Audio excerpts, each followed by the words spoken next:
And a big part of what we're talking about today is embodiment. And so right when I was like feeling into this, I was even tracking my body, and I was like, oh yeah, okay. So like my heartbeat is like rushing a little bit. Like I got like a little bit of tingles in my stomach. I can feel like my energy moving upwards. And so what I began doing was I was like, okay, how can I allow my energy to move down? And I welcome you just right now, just to even tune in, like what's happening to your body in this exact moment. Maybe you're feeling super calm. Maybe you're curious. Maybe you're excited, or maybe like you rushed in here with something else. But just before we even get started, just like noticing what's alive in your body. And sometimes when people do this for the first time, they're like, nothing, is numb. And I always invite people to say, well, what's the sensation of numbness? How do we even know that we're numb? And often if I feel I'm numb, I can even tune into that sensation of numbness. So maybe just noticing and just seeing right now if you, and it might only be 1% possible, which is completely fine. It might even feel impossible, which is also okay. But just seeing if your body wants to allow your energy to move downwards. And a way you can do this is just to focus your energy, like your mind, like your point of focus into your feet. Or you could feel your seat against the chair underneath you, or whatever surface you might be on, the floor. And maybe even tuning into gravity and just noticing that gravity exists and that it's actually always holding us. And there's this like down, down, down momentum of gravity. And there's also like a slowness, at least for me, when I'm tuning into it now. And so just letting your body perhaps sink 1% more into the floor or the chair or the couch or whatever surface you're on. Maybe taking a breath and feeling the gravity, really connecting your feet to the earth and allowing one foot to step in front of the other, in front of the other.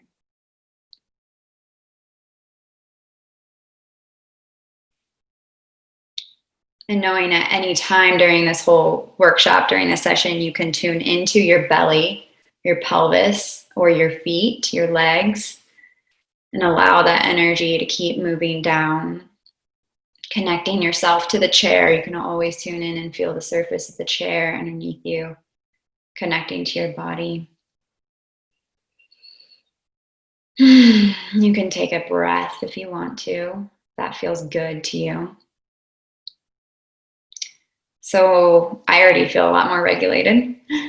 That was just like a tiny bit of resourcing, what we just did, meaning resourcing, finding some grounding inside the body.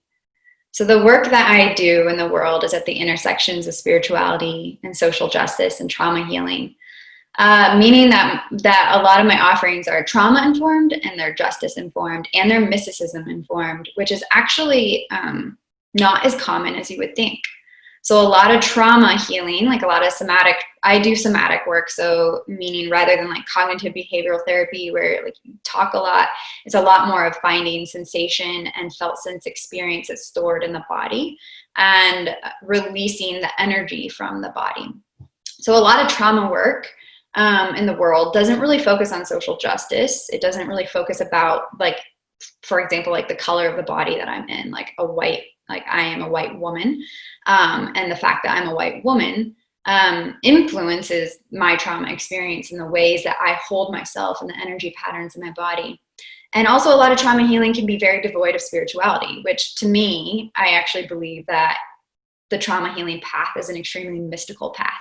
It's like the deepest spiritual work I've ever done in my life. And I actually think it's the deepest spiritual work like most people can do.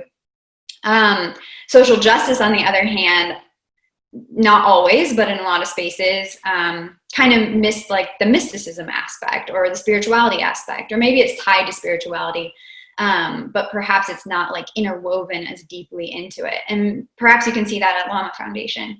Lama has made such a deep impact on my life. It's completely transformed me. And while I lived at Llama Foundation, I was doing my own kind of social justice work, especially around sexual abuse. But as a whole, it's not something until more recent years that's really been any form of like focus or recognition with the spirituality work. And social justice is also often not very trauma informed, meaning we can talk about racism, or we can talk about, the patriarchy, or we can talk about all these different isms, classism. There's so many different things, but they're usually actually not tuning into the body, not tuning into sensations, not actually looking at people's trauma who are actually interacting with this, which I believe misses an entire point of the healing work that we need to do on our planet in terms of a lot of these topics. So we'll dive into that a lot more as well. And then spirituality as a whole often, lacks both components. So each of these kind of are their own little entities. It's like they're compartmentalized. It's like, oh, like I'm a social justice person, or oh, I'm like a spirituality person, or like, oh, I do like somatic trauma work. And what I have found in my own work is like, no, actually these three like are all interwoven. They're really deeply connected. And I believe they actually need to be. And especially for the times that we're living in, both with like COVID and everything that's happening with that, but then also with the uprising happening with Black Lives Matters, and really bringing this issue of racism to the forefront of the United States, which has always been here, but it's making it glaringly obvious right now. We're seeing that. I just saw a +1 and I was like, what does that mean? I think it means, yeah, you're doing good, but it distracted my mind. We're seeing that actually we need to really come at this work from a place of understanding what's alive in our bodies and what's happening inside of our bodies, and how we're interacting with these different topics and with these different experiences. So I believe that trauma isn't just an individual issue, but rather a collective issue that we're all intertwined with, and that we all actually need to be a part of. So kind of like spirituality and like the web of spirituality, and like at Llama Foundation, there's kind of a core belief that like all paths lead to one, or like it's all connected. Like all of these different thoughts, all of these different experiences, all these different spaces, they're all connected. It's the same thing, I believe, with trauma. And one of the analogies that I love to use is, you can take, like, say you walk past a pond and there's like a dead fish on the water, and you see that and you're like, oh, that's weird. Like, why is there a dead fish on the water? I wonder what's wrong with that fish. Like, I wonder if it got sick. I wonder if it, had fish cancer. I don't know. Like, something happened to that fish. But then if you walk past the same pond and you see 50 fish that are dead on top of the water, you would be like, holy smokes, what is wrong with that pond? Like, there's something severely wrong with that pond. Like, is the water toxic? Like, did someone dump, some kind of poison in there? Like, what is up? And that's really how I look at a lot of trauma healing work, and how I look kind of at all of us at large. It's like, we can go in and do our own individual healing. And a lot of us have individual traumas that we do need to heal. And that's an important and necessary step in all healing. And it's actually like a vital component. Like, what I'm going to be saying in this is that like that actually has to happen in order for like collective healing to happen. But what is often missed in like current therapeutic models and the way that we often look at trauma in the world today is that you can heal individuals all you want, but like, are they actually healing when the systems that they're operating in, the pond, is toxic? So if you take like someone out of the toxic soup and heal them on their own trauma level, but then they're like trying to get back into the pool where it's still toxic, like they can't actually fully come into the healing. So a lot of what the work that I'm doing here in this workshop and what I do in the world is like understanding how to sit with our discomfort, and how to sit with our pains, and how to sit with even the like grief and the pains of the world, and the grief and the pain of all these isms that we're living with, Not just like for the sake of self-indulgence, which I don't think any kind of trauma healing is. But I think some spirituality it can be kind of getting consumed in self-indulgence, but rather in a way of really taking that healing work that you're doing as an individual, or that spirituality work that like you're nurturing inside of yourself, and actually going out and lighting up the world with that. Or maybe not even lighting up the world. That's kind of a Ben Haggard term. I'm on the board of trustees, and we've been doing a particular process around that. Not even lighting up the world, but just being with others in deeper ways. And being able to hold space and create empathy, like containers of empathy, to talk to people, for example, about racism and what that is like in the United States. So I'd love just to stop and pause again, and I invite you to check in with your body again. As a Western society, we love to be in our heads, and I'll admit this is like a little bit more of a heady space. So I'm just going to keep calling us back in and just notice like what's alive in my body right now. Like sometimes just hearing the word trauma can be activating, or hearing the word racism can bring up a lot. Like especially the word white supremacy, like that can be a pretty intense word. So I just invite you to notice like what's alive inside of my body. What sensations am I feeling? Where am I feeling those sensations?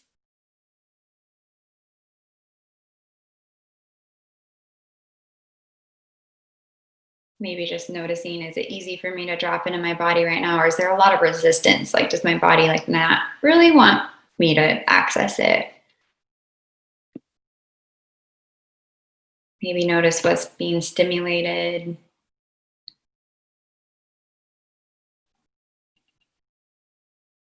Now welcome you just to take a deep breath into that, if that feels good to you, if your body wants to do that.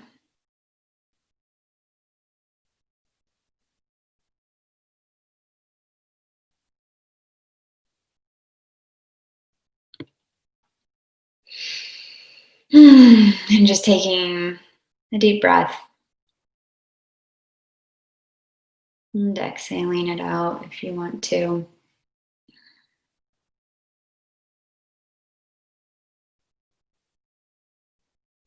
So again, coming back to this embodiment component, I have so much deep love for Lama.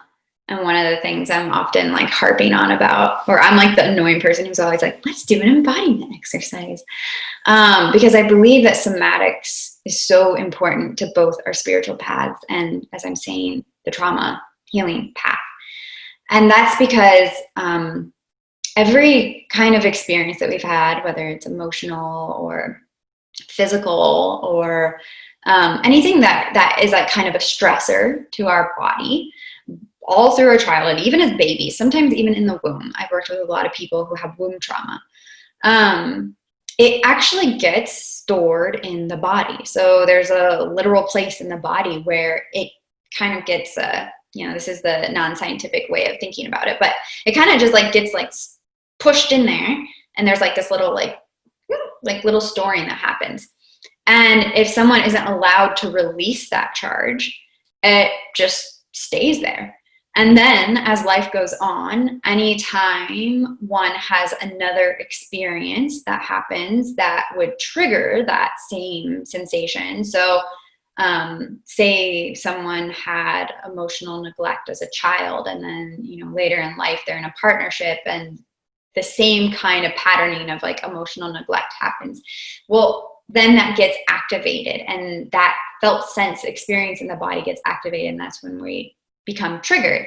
And again, if that sensation isn't able to be like completed, the charge isn't able to move through, it again stays in the system. And the more and more it keeps staying in the system, like it's kind of like a pathway is getting carved, that it's like deeper and deeper and deeper. So if it happens once, well, maybe that pathway isn't so solidified, but say it happens 500 times, 5,000 times, like say it just keeps happening and happening and happening. Well, that pathway becomes a very well-worn pathway. And there's this automatic response that the body will have to that same kind of trigger that happens from this outside experience or thing or event. And most of us don't know how to discharge it.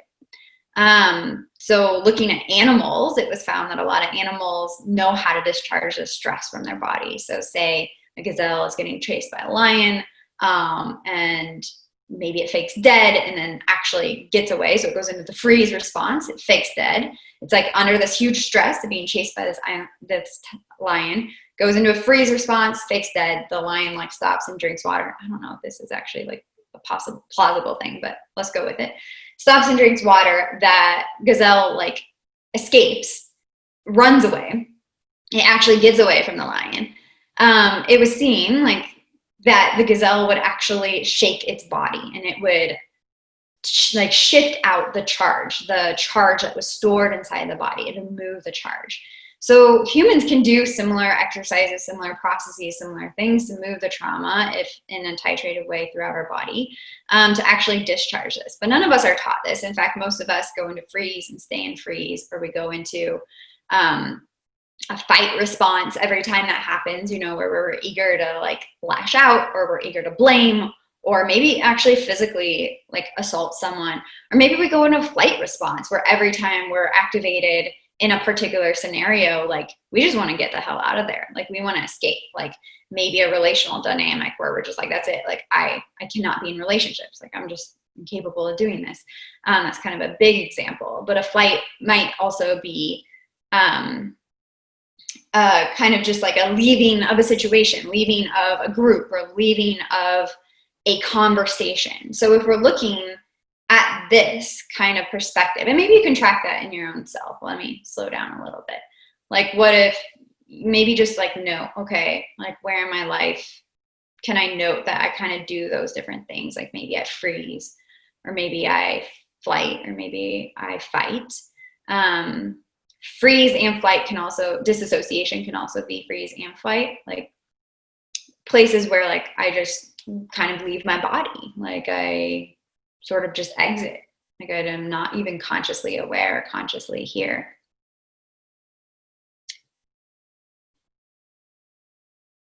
And just tracking, you know, this can be on really minor scales, and it can be like pretty big scales too.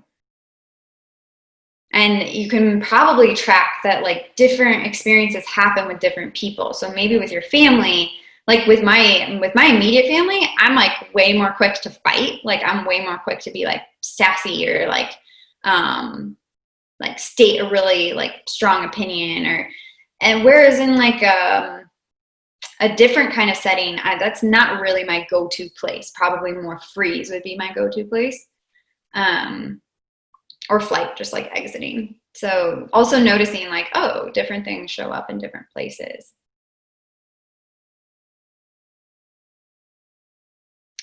And then I want to take that same kind of idea of this like trauma being stored in our body, on this individual level, and noticing these different ways that this can happen, and apply this actually, these nervous system patternings that happen inside of us, to what I call collective somas.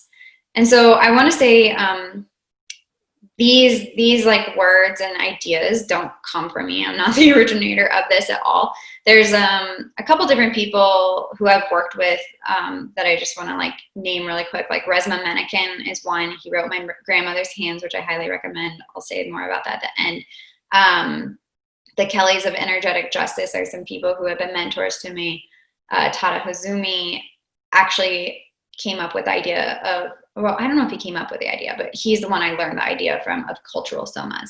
So just want to put a couple names out there. But this idea of collective somas or cultural somas is that culturally, we also have these patterns, these trauma patternings built into the collective. So if we take the idea of animism, that like everything is alive and everything has an energy pattern. So like human beings, we have energy that work in our body, and we have energy patterns. So trauma is an energy pattern that can run a course through our body. But like Kundalini is an energy that can bring us to different kinds of states, ecstatic states. Energy healing, like laying hands on different parts of bodies, and like Reiki, healing bodies in that way. But the idea of animism is that everything is alive. Everything has these energy patterns.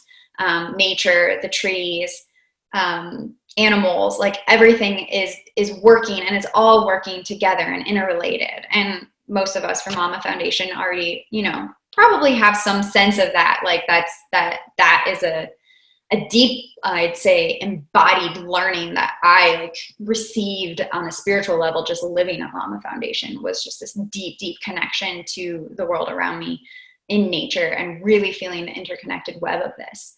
But the thing is that these trauma patterns that we're running are also playing out in larger somas or trauma patternings in the collective as well.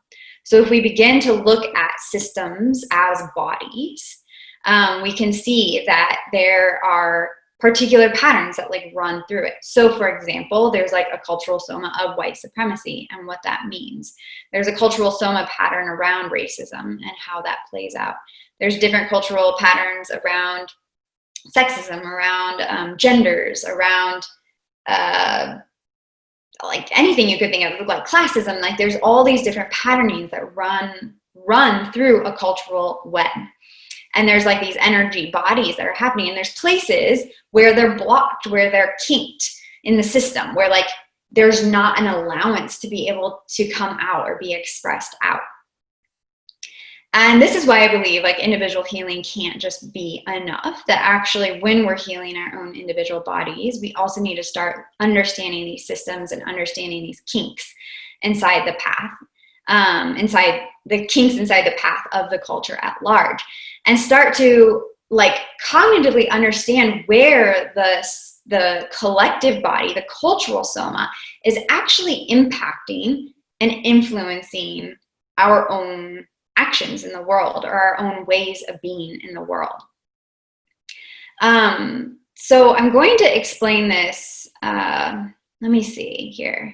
I think I'm skipping my notes. I'm going to skip over these notes. Well, actually, here, I'll just say that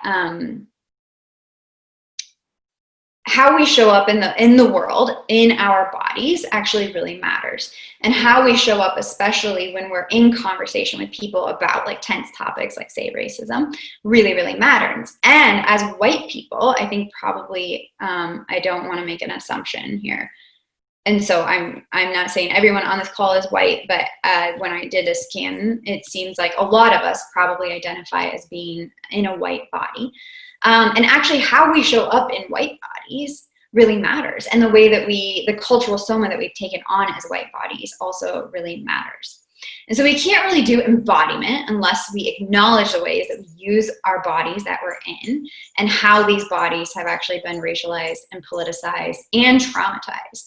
And yes, I mean that as white bodies too. White bodies need to understand how our bodies have been traumatized in order to really have empathy and do this kind of work in the world, embracing and being in circle with others.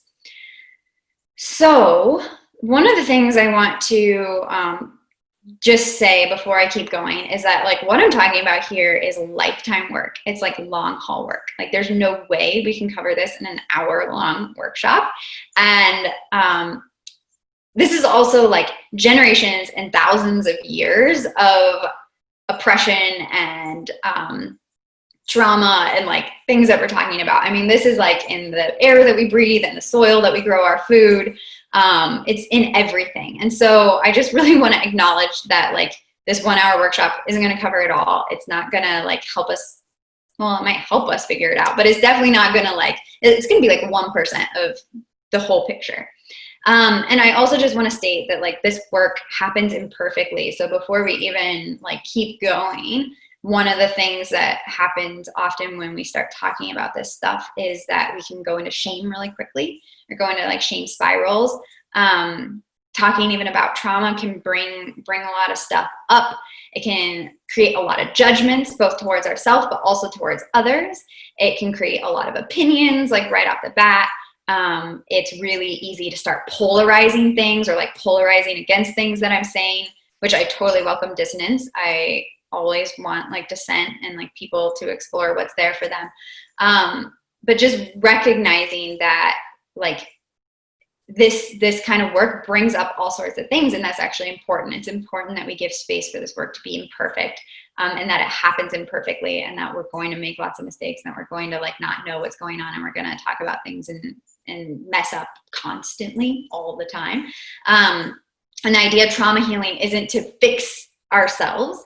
The idea is really to be more ourselves in the world, and to be able to show up more fully as ourselves with deeper roots and deeper senses of knowing inside of ourselves. And then also just know that every stage of this work is super vulnerable, and that vulnerability is important, and it's also a lot. So just welcoming that in.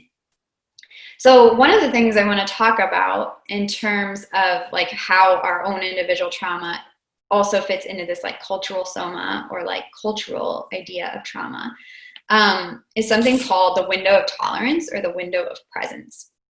And I'm going to explain this on an individual level, but then I'm going to explain how it goes into like the more collective level, and like what we're kind of facing in a lot of ways.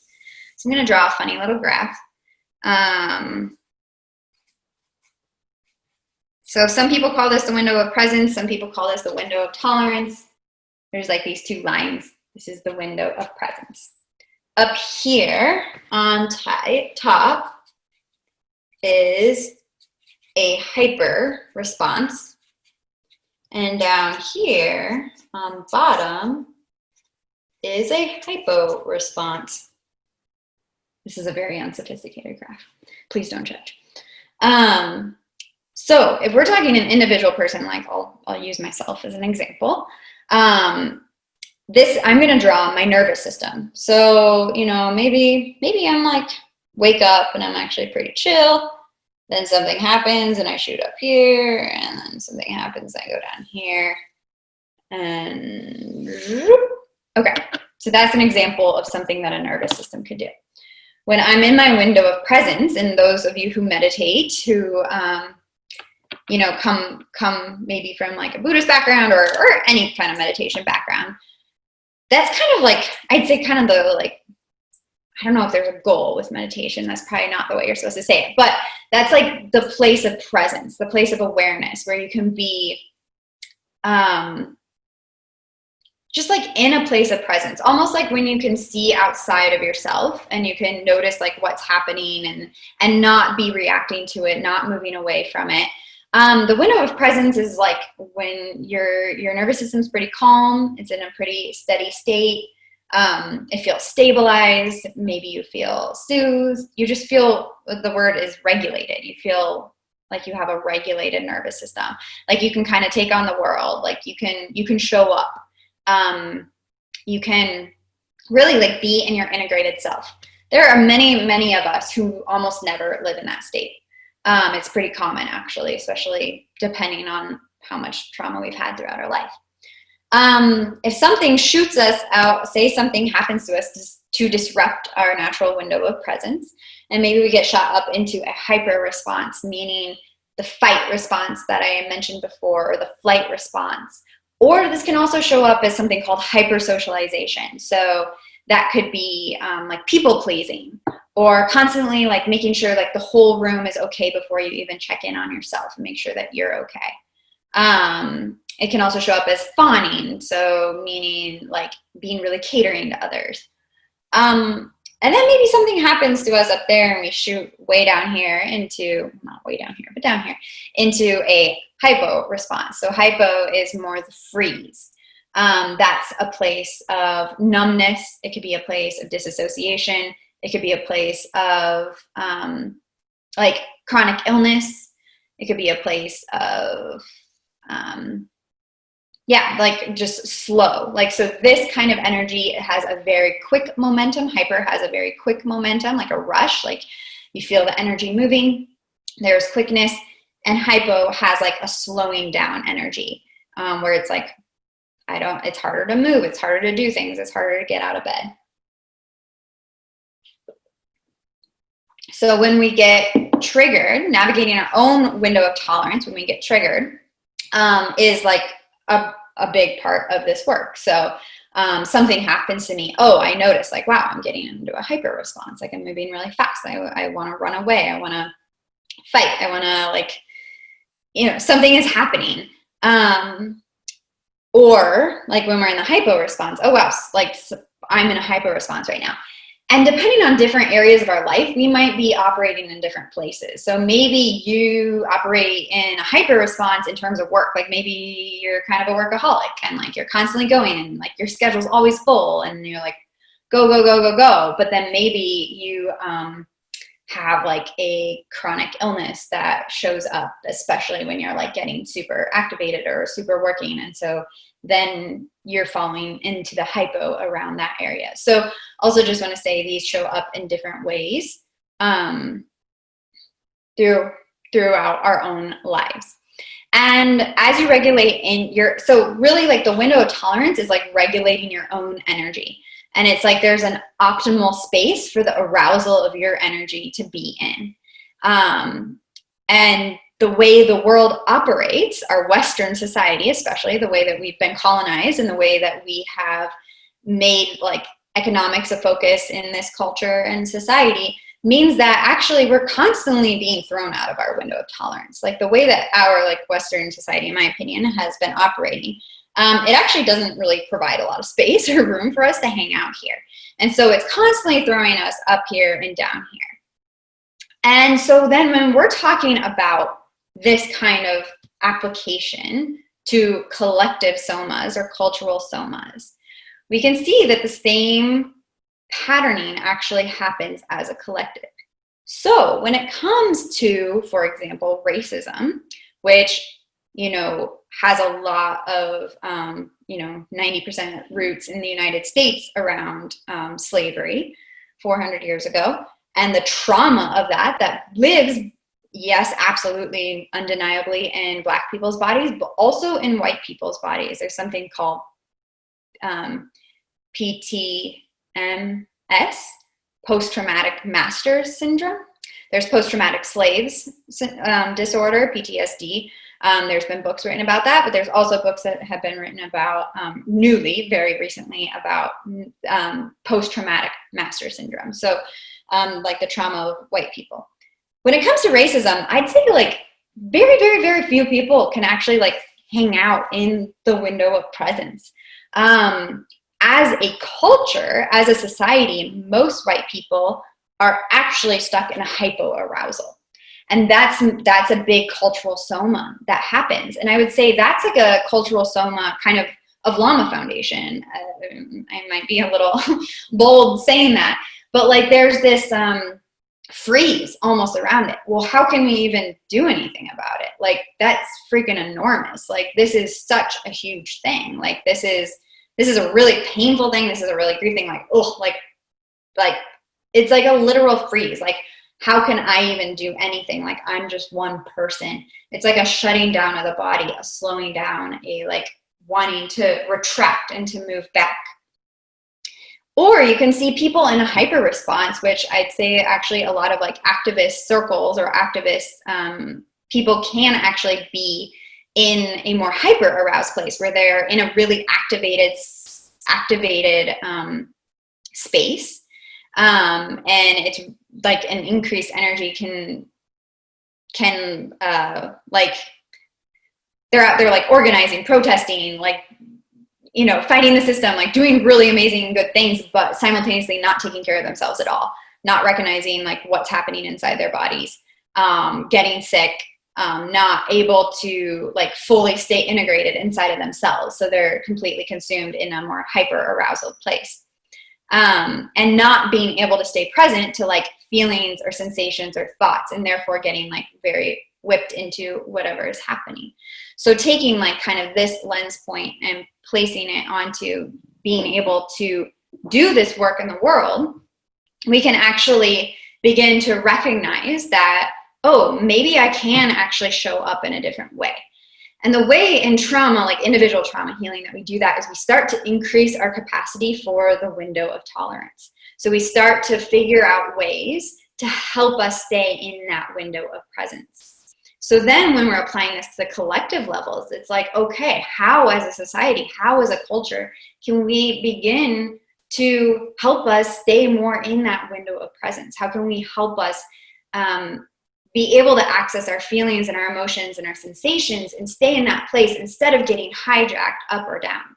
And the way we do that is by doing it inside of our own selves, each of our individual bodies, really being with ourselves and our experience and learning how to apply that framework to a larger system or a larger experience. So one of the cultural somas that I believe and have been taught of, for example, white supremacy, is that white supremacy wants us to be in our heads with thoughts, and it wants us to be in our hearts. Like, I mean, I don't even know if wants, but it allows us to be in our hearts with feelings.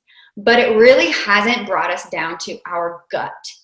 It hasn't brought us down to an embodied, intuitional, like sensational place. So this region is okay, this region is okay, but like the gut, the heart center, like the downward experience is not okay. And it's interesting because I find actually a lot of the work that I've done in like a lot of spiritual spaces and perhaps along with foundation, but honestly, a lot of different places is the same way. It's like head and heart are really accessed, are really free, are really open, but coming down to our guts, like this deep, deep gut place is not okay. Like that part is like where we're cut off from. It's where we're not as tuned in. Because think about it, if we're not tuned into this like sensational place, this deeply embodied place, this place where our intuition exists, where our knowing, our deepest knowing, and where our root system goes out, so where we can connect to the earth and where we can connect to our ancestry and our lineages, where we can really connect to this interconnected web. It comes from the gut and in my belief system, also from our pelvis.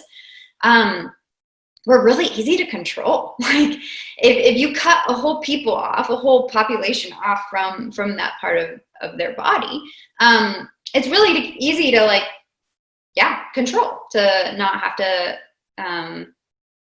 just to get them to do whatever you want to do, not having to fully monitor this. So a big part of healing from both individual trauma and also like white body trauma and also like any isms trauma is learning to tell when our body is open and when it is constricted, like when it's like very cut off or very like activated or really, hiding back. And so it's like, when are we settled? When are we settled in our body? When can we actually access our belly? When can we, like at the very beginning where I had us drop our energy down, down, down into our feet, into the floor, into the earth? When are we settled versus when are we activated? And where and when does pain or discomfort come up in our body? And a really important thing I want to know about settling in our body or being in the window of tolerance or being in the window of presence is that it's not disengaging or disassociation. So sometimes people are in like really intense situations and they can actually stay really calm and really like chill. Like you actually see this in a lot of like police actually in conversations or discussions about race, how they can just like remain very chill or very relaxed. And it's actually like almost like a disassociation or a disengaging from the conversation. It's like a shield is brought up.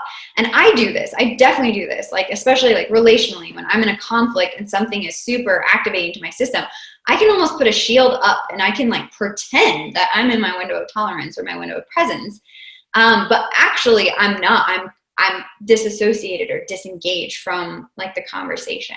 So the key to true authentic healing is staying in the body and noticing the activation, noticing like, oh my God, like I'm feeling really activated right now. Maybe you're even noticing right now, like this conversation, like that this Assana chick is like talking to me about right now. It's actually kind of activating my system. Like I'm feeling different things in my body.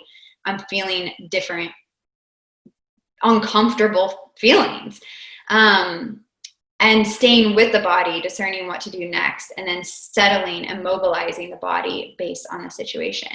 But a huge component of this is also self-soothing and support and regulation. So a lot of this work can't be done until we really learn how to be with ourselves in these states, which none of us are taught that in this culture. We really aren't taught how to self-soothe or how to support ourselves or how to regulate ourselves, how to get our needs met, how to care for ourselves when our system gets activated. In fact, we're kind of taught the opposite. Like, we're taught how to fight. We're taught how to resist. We're taught how to disassociate. We're taught how to really like disconnect from conversations. So it's how can we really nurture ourselves and love ourselves and create like a holding for ourselves and a space for ourselves to be okay with what is going on inside of ourselves, and to be okay with what is getting activated inside of ourselves. Be okay with like the pain that exists in ourselves. But also the flip side of that is to be okay with like the beauty that exists inside of ourselves, and with the strength that exists inside of ourselves, and with the privilege that we have, how to have shame resiliency and actually like own ourselves, own our experience, own our ways of being. So I'd love just to, again, stop and pause. Actually coming kind of close to a point where you might want to take some questions. I do have some other things, but I know this is kind of a lot, and it's hard to also fit it into such a small space. So I'd actually just love for us to do another little bit of body meditation if you feel able, or you feel like you want to do that. Choice is always so important. So if you feel called to do this, I welcome you just to kind of rearrange yourself in a way that feels a little comfy for yourself. Maybe taking a breath or two. Maybe just noticing the way that your breath moves through your body. So entering your nose and your windpipe. Maybe feeling it in your lungs. And so for 15 seconds, just let this breath like move in and out of your body.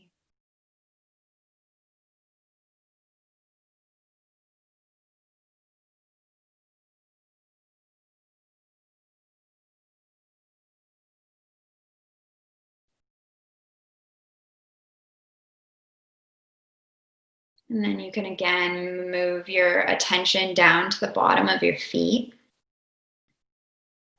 And you maybe sense the ground beneath them. Maybe sensing it supporting you, supporting your feet. And just staying here for a couple more breaths, really sending that breath all the way down to your feet as they're connecting to the ground.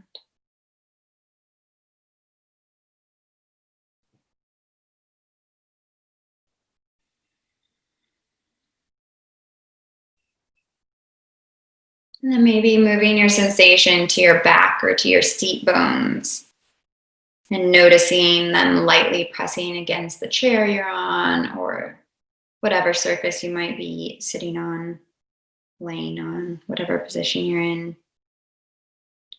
And just feeling the surface do what it's designed to do, to support you in whatever ways that it's supporting you.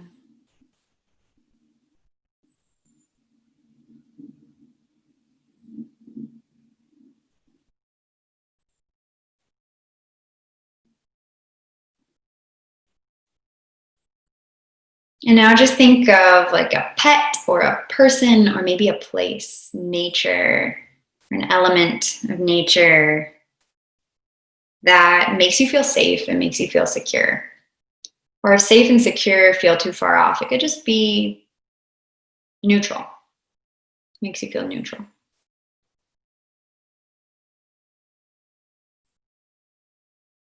And just imagine that you're in that place, or you're with that pet or that person or that element or that angel or celestial being, whatever it might be.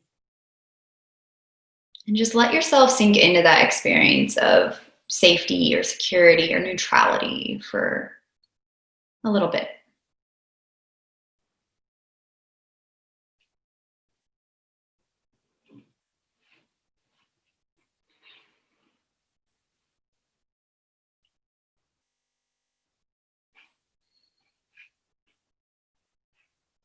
And just noticing your body and what happens to your body as you're with this. So, how do your shoulders feel? How does your belly feel?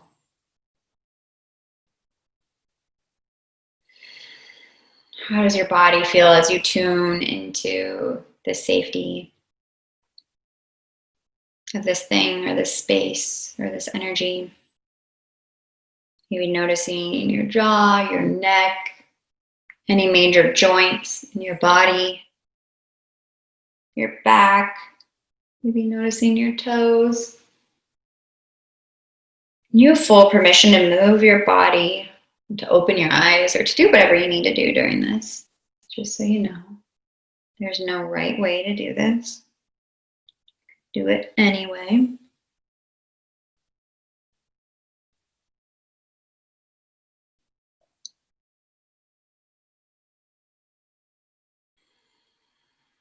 And just saying with that safety, that experience, that place, that thing, just a little bit longer. And noticing as you breathe with it, if anything shifts, maybe a vibration arises, a sensation, an emotion, an image, impulse.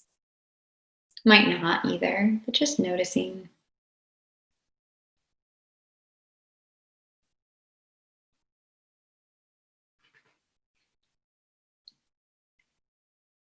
And now we're going to do a little activation.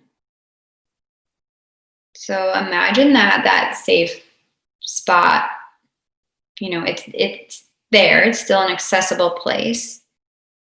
But imagine that suddenly in front of you there's an angry stranger, someone with their arms crossed, and maybe they're looking at you with a furrowed face and they're mad, they're real mad. Maybe they're glaring at you silently. Maybe you even look into their eyes and hope that their expression might change or that they might shift, but they don't. Like they still, like their eyes are still angry, remains unchanged. And so then just checking into your body, what's happening now? Like how do your shoulders feel? How does your neck feel? Your jaw, your back? What about your sphincter, your toes, your pelvis, your belly? What's happening?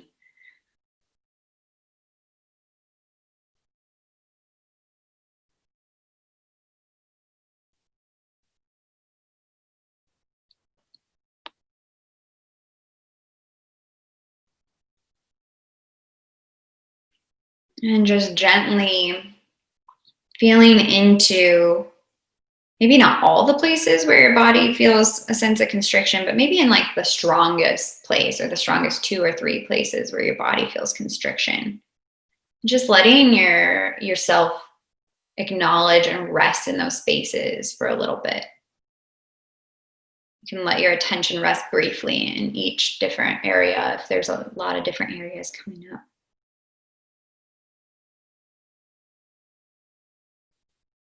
You can send a breath to those places if you want.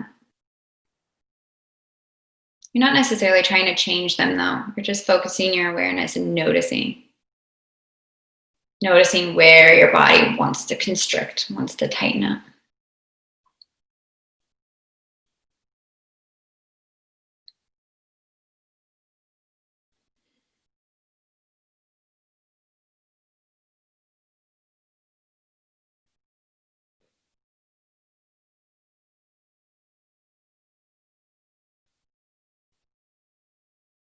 And now you can send that angry stranger away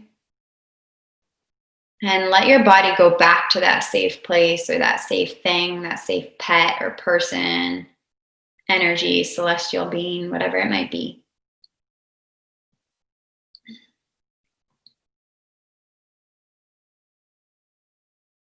And let yourself feel the comfort of that. Like, what does it feel like to be in the presence of this thing? What are the sensations? What do you smell? What do you taste? What do you hear? Where do you touch? What do you notice around you as you're with this comforting thing?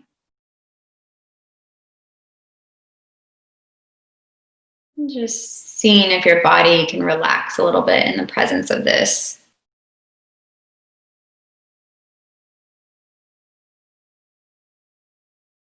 And now just gently moving your awareness into your body, any place that you feel softness or maybe a relaxation. Maybe scanning from your toes and then moving slowly up your body. Maybe even noticing, I just noticed like, oh, I could soften my belly a little bit. That feels good. Taking a couple breaths into it.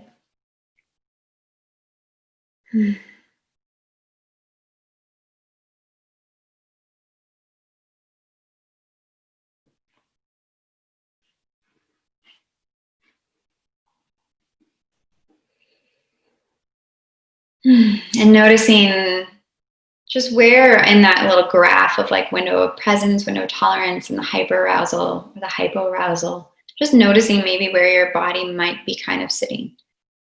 It's okay if you don't notice it too, or if that feels too hard or strange or impossible to figure out. Maybe just taking note, like, oh, yeah, do I feel okay? Or, oh, am I kind of like activated a little bit? Or do I just want to exit this place? I'm just like, get me out of here.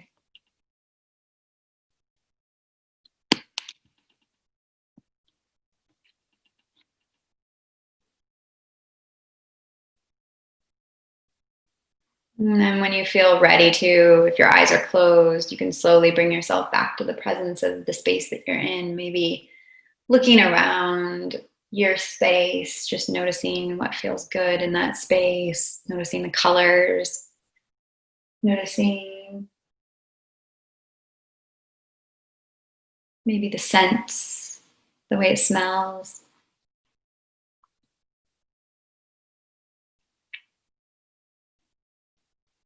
So this was just a really brief example. Normally I would do a longer meditation, but I have time that I'm working with in this linear way right now. So that was really quick, and I apologize because honestly it was too quick, but I just kind of wanted to give a little taste of what that experience is in our bodies and noticing, then applying that kind of experience more to the culture at large and how these different activations are constantly happening for different people in different ways. And the way the trauma stories of different experiences are kept inside of ourselves. So there's a lot more that I would love to talk about in this kind of framework.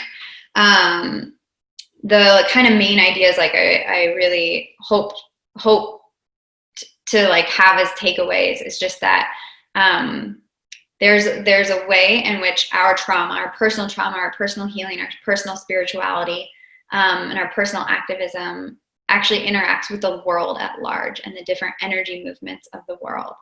And as long as we are trying to be in the world or interact with the world or interact even with, different movements that are happening in the world from like a head and only heart place and not tuning into our body, we're actually missing a whole component of healing that can really happen. And a big part of this healing is actually understanding as a white person, I'm a white person, so I'm speaking for myself, understanding the way that white trauma lives inside my body. That's not disregarding trauma of other people, but often there's this way of saying like, oh, well, they have it worse, they have this, they have that. But understanding that actually as a white person, I have a chronic freeze in my body around the topics of racism. Like sometimes it's hard for me to talk about this. Or maybe like as a man in a man's white body, I have a chronic freeze around topics of patriarchy, or maybe I have a chronic fight against it. Maybe every time I hear that word, I want to like lash out and be like, I experience pain too, which yes, of course you do. Of course you experience pain too.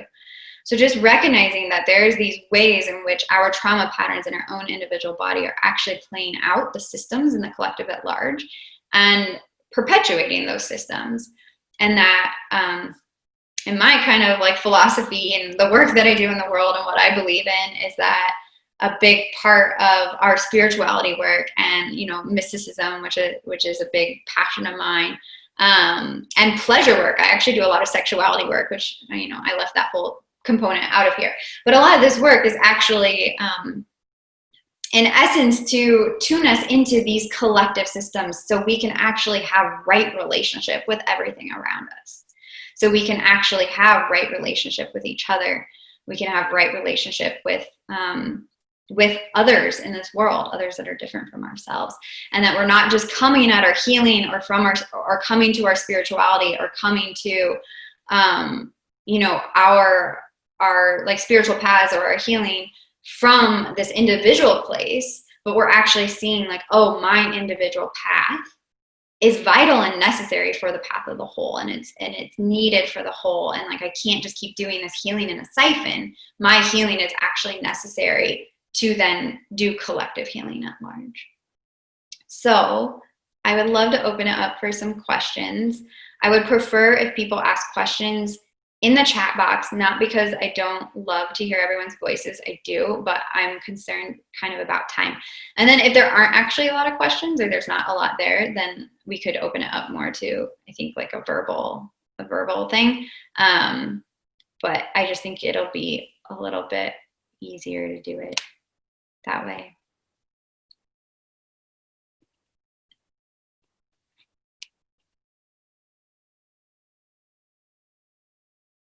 Questions or thoughts or experiences or sensations, like what happened for you? How were those meditations for you?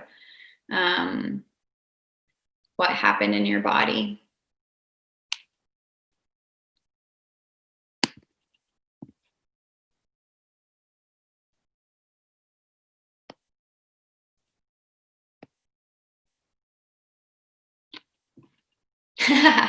Okay, I'll allow it. Is it Paulus or Palace? Paulus, I think. It's Palace. Palace, okay. Yeah. Hi. Hi. Thank you.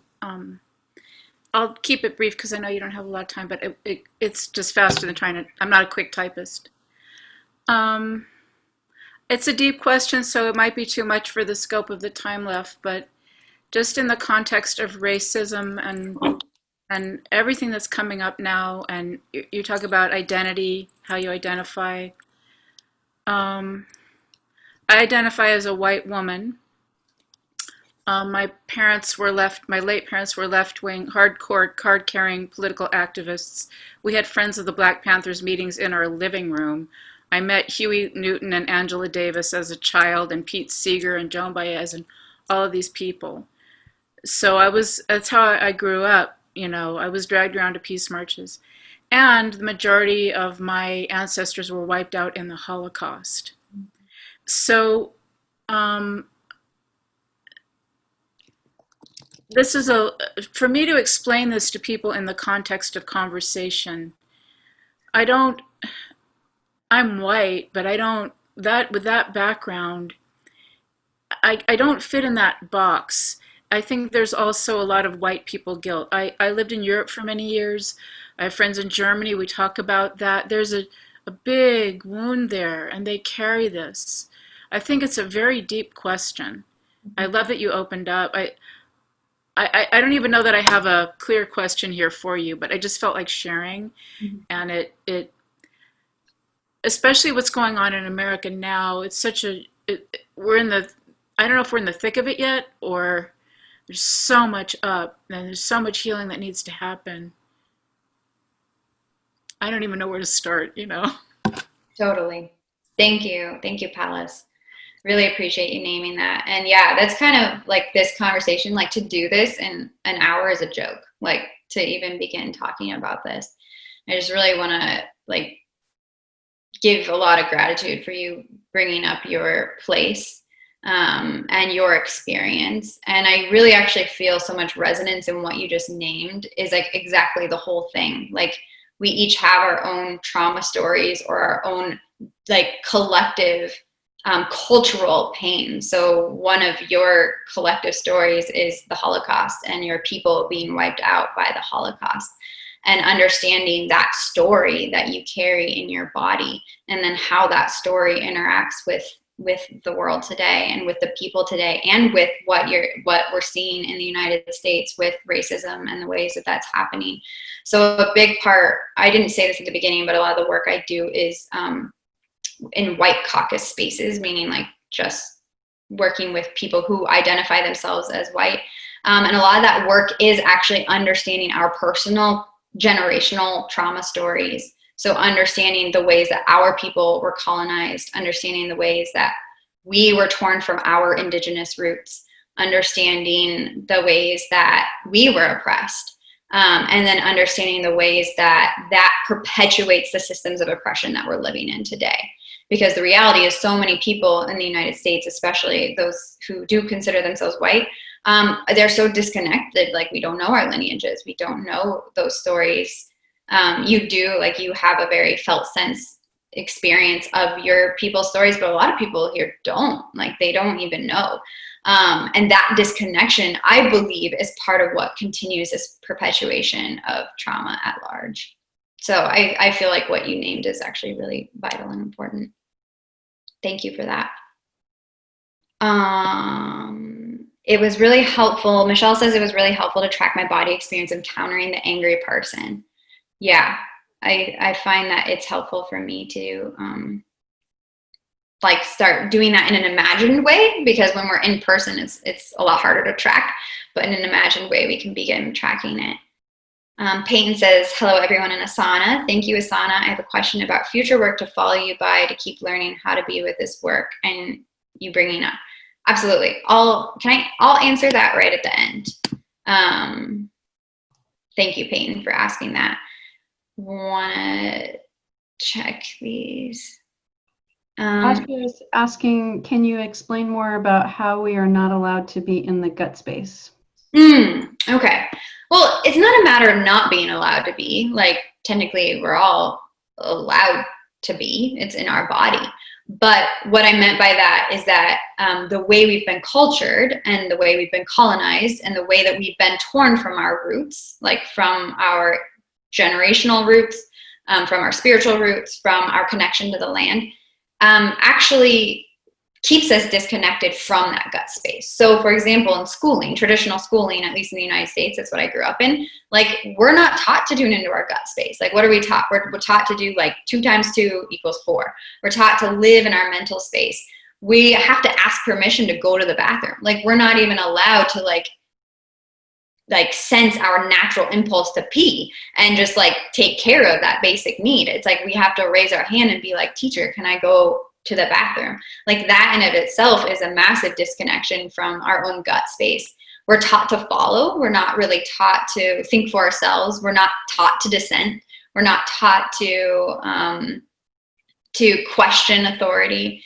All of those different things are like very sneaky ways to like actually disconnect us from our gut space, and to make us think that like, oh, well, what I'm sensing inside of my gut must not be right because this other person is telling me that it's not. And so I must trust what they have to say. Guru worship. I mean, like, I grew up Christian, like in the church, but there's a sense of that in you know, like the church I grew up in. It's like kind of like that, like follow the leader kind of energy. What the person says is the right thing. And in that in of itself is like not trusting your gut space. So there's so many ways. I mean, I could give like 3,000 examples of ways that we're disconnected from our gut space. So it's not that we're not allowed to be there. It's more just like we're never taught to be there. We're actually taught the opposite. We're taught to like run away from it. Thanks for that question. I really like that.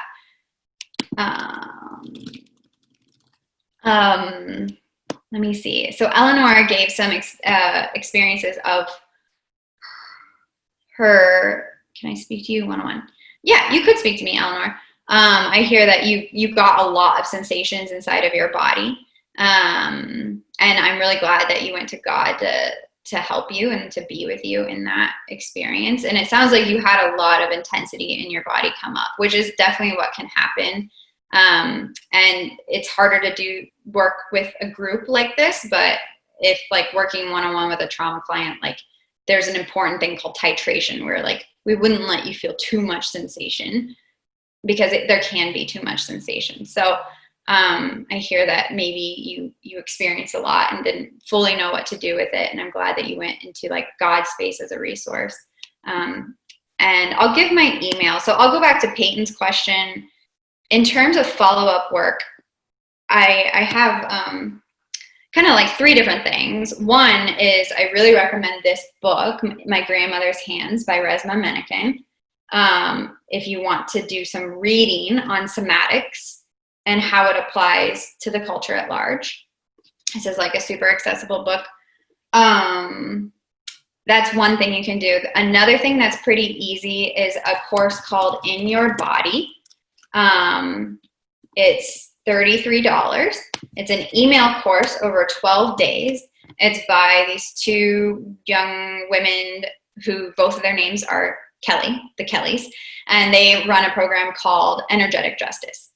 And this course is a great way to start, and it's for white people or people who identify as being white. And it's a great place to kind of start thinking about all these different topics, and especially the thing that Palace brought up, to really start thinking about your own trauma stories or your own generational stories and how those impact and fit into the full. Wow, Heather, you're amazing. Heather put the link over there in the thing. I'm actually running a course called Rooted in Ritual. It will probably be up in like a month's time, where we're going over those pillars that were named at the beginning, like soul, body, earth, spirit, lineage, and sex. But it's all with this understanding, doing ritual work to root into self in order to be able to be in the world in bigger ways. So it really starts at that level of soul, because I believe like that's the place it has to begin. It has to begin within. It has to begin at the soul level. But then we can expand to body, and then we can expand to connection to earth, and then we can expand beyond that, keep expanding. So that's like a mini course. It's like an 8-week-long course. And then I also do a mastermind program that's like a 5 to 6 month long program called Rooted, and that's for only white bodied people. And that goes really deep into this work on like a way more intense level. And so that does one-on-one trauma sessions, but it's also like a call every week, deeply like navigating all these topics, pulling them out. So like I said, this was 1 hour. That program's like 5 to 6 months long, 4 sessions every week, 4 sessions a month, plus one-on-one individual work. So there's different levels of different things that you can do this. My email address, I'll give you my email address. I'm not giving you my email. I mean, I'm not giving you my website because it's not current at all. I do almost all my work on Instagram, which you could follow if you wanted to. And you can definitely email me about any of these things, and I'll respond to you, and I can send you web links to particular web places. But if you go to my you can go to my website. It's just like, you'll be like, what? This is like so not her, because it's like 3 years out of date. Most people don't find me through my website. Almost everyone finds me through Instagram or through like these kinds of things that I do. So you're welcome to search me online, but I'm kind of embarrassed about my website, to be honest. I'm like, oh my gosh, I really need someone to like update this thing for me. Any other questions, or you can email, it's 3:15, so no more questions, but you can email me any questions that are still alive for you, and I would love to respond. Thank you so much, Assana. That was just really deep and informative. Really appreciate you. Thank you. Thanks for letting me show up here and do this. Absolutely. Thank you all for being here and being a part of this.